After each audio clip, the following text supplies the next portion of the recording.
जम्मू कश्मीर में आतंकियों से एनकाउंटर की बड़ी खबर आई। हंदवाड़ा में मुठभेड़ में लश्कर कमांडर हैदर को हिंदुस्तान के जांबाजों ने ढेर कर दिया, लेकिन इस एनकाउंटर में कर्नल और मेजर समेत 5 जवान शहीद हो गए। अभी खबर आई है कि लश्कर कमांडर हैदर के 3 से 4 साथियों की तलाश के लिए सर्च ऑपरेशन चल रहा है और हंदवाड़ा में आतंकियों ने सिविलियन को भी ढाल बनाया है। हमारे जांबाजों ने जान कुर्बान कर दी है, लेकिन सिविलियंस पर आज तक नहीं आने दी। ये ऑपरेशन कैसे हुआ, उसकी पूरी क्रोनोलॉजी देखिए।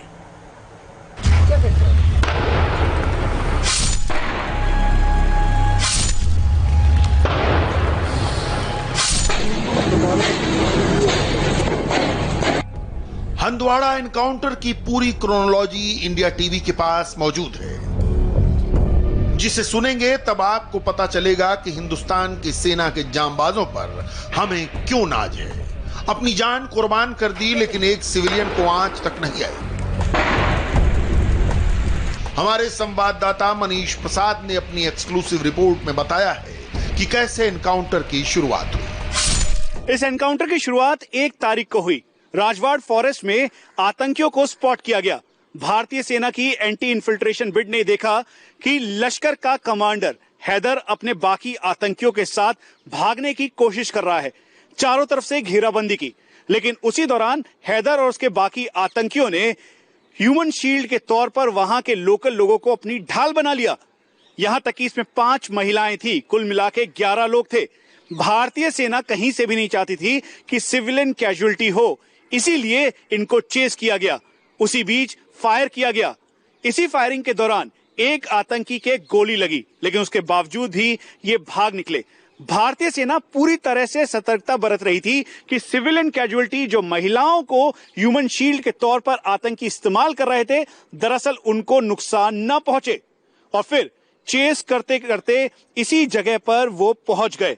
यहां तक कि जैसे ही भारतीय सेना के 21 RR के कमांडिंग ऑफिसर कर्नल आशुतोष, साथ में मेजर अनुज सूद और 2 और जवानों के साथ जम्मू कश्मीर पुलिस के SOG के सब इंस्पेक्टर शकील पहुंचे, तो इन्होंने घेराबंदी कर क्विक ऑपरेशन लॉन्च किया। इस घर को पूरी तरह से कॉर्डन लगाया गया यहां पर, और फिर उसके बाद जैसे ही काउशेड की तरफ से एंटर किया, आतंकियों के बीच और इनके साथ गोलाबारी शुरू हो गई। इस एनकाउंटर के दौरान एक बार फिर से CO 21 RR ने यह कोशिश की कहीं से भी सिविलियन कैजुअलिटीज ना हो, हॉस्टेज क्राइसिस ना हो। इसीलिए सबसे पहले आसपास के घरों से जितने भी सिविलियंस लोग थे उन सबको निकाला गया। आतंकी लगातार सिविलियंस के साथ बर्बरता कर रहे थे और यहीं से इनपुट जनरेट हुआ और स्पेसिफिक इनपुट के बाद इस ऑपरेशन को लॉन्च किया गया। वक्त दोपहर 3:15। 11 सिविलियंस को आतंकियों ने एक घर में बंधक बना लिया। सिविलियंस की जान बचाना पहली प्राथमिकता थी, लिहाजा काफी सूझबूझ के साथ इस ऑपरेशन को अंजाम दिया गया। कैसे इस एनकाउंटर की प्लानिंग बनाई गई, उसकी भी एक्सक्लूसिव जानकारी हमारे संवाददाता मनीष प्रसाद ने दी है।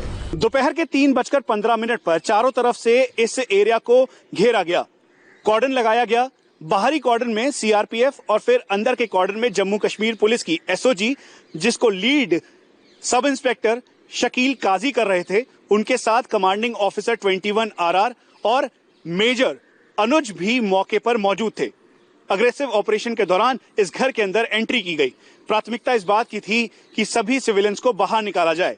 इसीलिए ठीक 3:15 पर जैसे ही सिविलियंस को बाहर निकाला गया, उसके तुरंत बाद ही आतंकियों ने फायर शुरू कर दिया, क्योंकि आतंकियों की लोकेशन को पूरी तरीके से स्पॉट कर लिया गया था और इसी बीच लगातार फायरिंग होने लगी। ये सभी पाकिस्तानी आतंकी थे। इनिशियल इनपुट इस बात का था कि 4 से लेकर 6 की संख्या में आतंकी इस घर के अंदर छुपे हुए हैं। बस यहीं से ऑपरेशन को अंजाम दिया गया और बेहद बहादुरी का परिचय देते हुए 21 RR के कमांडिंग ऑफिसर आशुतोष शर्मा, साथ में मेजर अनुज सूद, लांस नायक दिनेश और राइफलमैन राजेश ने बहादुरी का परिचय दिया। और साथ में जम्मू कश्मीर SOG के सब इंस्पेक्टर शकील काजी भी मौजूद थे। इन्होंने लीड फ्रॉम द फ्रंट करते हुए आतंकियों को एक जगह पर लॉक किया और पिन पॉइंट ऑपरेशन में 2 आतंकियों को मार गिराया, लेकिन खुद वीरगति को ये प्राप्त हुए।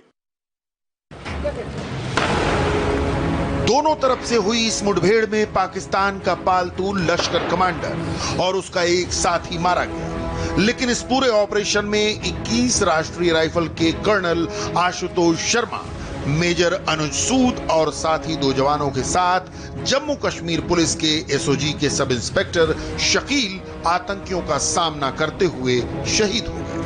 आज घर वालों को इनकी शहादत पर नाज है। जब तक सूरज चांद रहेगा, जयपुर में रहने वाली शहीद कर्नल आशुतोष शर्मा की पत्नी को सुनिए, तब पता चलेगा कि शहीद कर्नल आशुतोष शर्मा की शहादत का मतलब क्या है। जवानों को लीड करते थे, फ्रंट से लीड करते थे, बिना किसी खतरे से डर कर कभी पीछे नहीं हटे। उनके लिए अपने सैनिक, अपने जवान की सुरक्षा, सेफ्टी सबसे पहले थी। कहीं भी जाना होता था वो कभी ये नहीं सोचते थे कि मैं कमांडिंग ऑफिसर हूँ तो मुझे आगे जाने की ज़रूरत नहीं है, मैं पीछे ही रहूँ। वो कहते थे मैं आगे रहूँगा, मैं लीड करूँगा। We always lead with an example. Colonel Ashutosh Sharma बेहद बहादुर थे। ये बुलंदशहर के रहने वाले हैं, लेकिन इनका पूरा परिवार इस समय जयपुर में रहता है।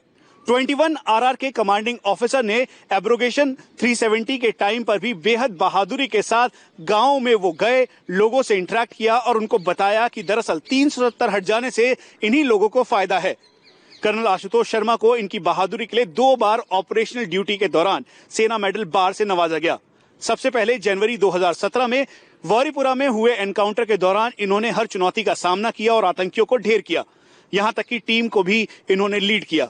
उसके साथ साथ नवंबर 2018 में छोटीपुरा एनकाउंटर के दौरान भी इनको सेना मेडल बार से सम्मानित किया गया। 14 अगस्त 2019 के दिन इनको ये बताया गया कि इनको सेना मेडल बार से नवाजा गया है। उस दौरान इंडिया टीवी खुद 21 RR की उसी यूनिट में मौजूद था। वो बेहद बहादुरी के साथ उन्होंने इस बात को कहा कि देश के तिरंगे को कभी भी वो झुकने नहीं देना चाहते और आवाम के लिए हर एक मुमकिन कोशिश करेंगे ताकि आतंकियों के चंगुल से ये बाहर निकल सके।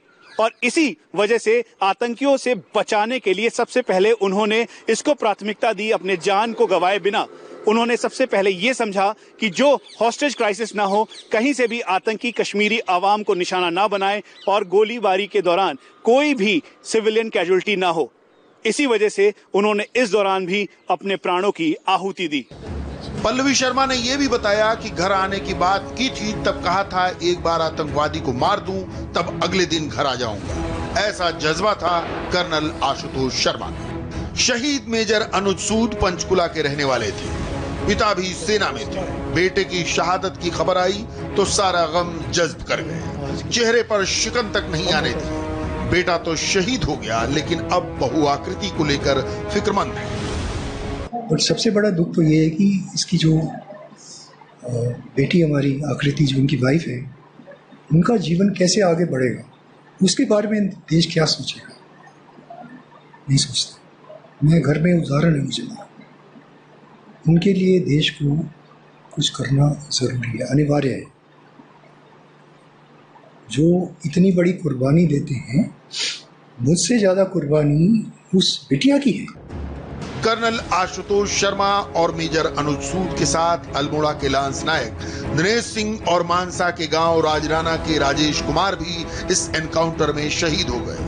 खबर मिलते ही अल्मोड़ा और मानसा में मौजूद परिवार पर गमों का पहाड़ टूट पड़ा, लेकिन शहादत पर गर्व भी। प्रधानमंत्री ने भी हंदवाड़ा के इन जांबाजों को सलाम किया है। शहादत को सलाम है, लेकिन एक सवाल हर कोई पूछ रहा है, आखिर कब होगा आतंक का पूरी तरह सफाया और कब रुकेगी शहादत। वापस